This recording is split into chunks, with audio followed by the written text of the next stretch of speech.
हरि ओम. आज शनिवार 3 मे 2025.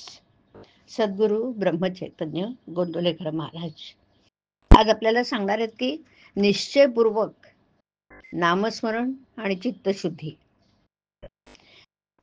मला अजून अमुक करायचं आहे ही कल्पना सोडून द्यावी. आता मी परमेश्वराचा झालो, आता मला काही करायचं राहिलं नाही, अशी मनाची स्थिती झाली पाहिजे. हे परमेश्वरा, आता तुझ्या करताच मी जगेन, तुझ्या नामस्मरणाशिवाय मला काही कर्तव्य उरलं नाही, असा निश्चय केला तर मनाला समाधान झालंच पाहिजे. नामस्मरण होत नाही कारण वयामुळे मन थकलं, हे म्हणणं बरोबर नाही.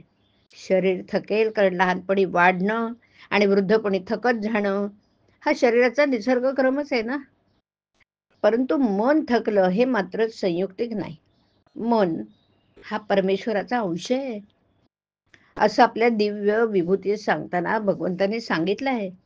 मनाची अत्यंत क्षीणतेची अवस्था म्हणजे मृत्यू समयची, परंतु त्या समयी सुद्धा माझं स्मरण ठेवावं असं भगवंतांनी सांगितलं असताना त्यापूर्वी केव्हाही मन थकलं आणि स्मरण करू शकत नाही असं होणं शक्यच नाही.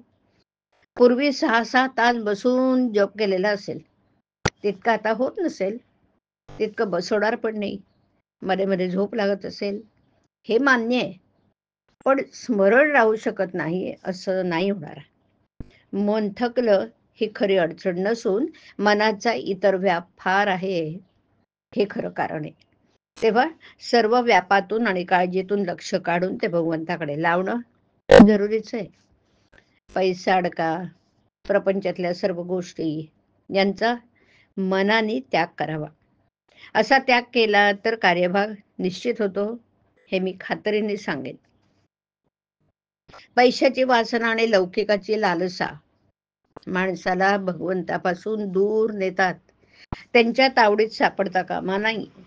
लोकेशणा आणि धनेच्छा या गोष्टी, दोन्ही गोष्टी संबंध प्रपंचात वावरत असताना येणारच. तो टाळता येणं कठीण आहे, पण ज्याला भगवंताचं प्रेम आहे त्याने त्यांचा गुणधर्म ओळखून त्यांना वापरावं, म्हणजे त्यांच्यापासून उत्पन्न होणारे दोष त्याला बाधणार नाहीत. धर्माचरण, भगवत भक्ती, नामस्मरण आणि सत्संग हे चित्तशुद्धीचे उपाय आहेत. किंवा एकाच शब्दात असं म्हणता येईल की सत्संग हाच याला तोडगा आहे. चित्तशुद्धीचे लक्षण हे की आपल्यासारखे सर्व जग सुखी असावे ही भावना असणं. ही भावना वाढण्यासाठी सर्व जग सुखी असावे अशी प्रार्थना करण्याचा नेहमी परिपाठ ठेवावा, म्हणजे मग हळूहळू भगवत कृपेने साधेल. अभिमान हा मात्र चित्तशुद्धीत बिघाड करणार आहे आणि तो केव्हा डोकं वर काढेल आणि घात करेल याचा पत्ता लागणार नाही. पण भगवंताच्या स्मरणामध्ये अभिमानाचे मरण आहे आणि म्हणून आपण भगवंताचं स्मरण अखंड टिकवूया आणि आनंदाने राहूया. नामाशिवाय दुसरं सत्य नाही अशी दृढ भावना करावी. हरि ओम. हरि ओम तत्सत. हरि ओम.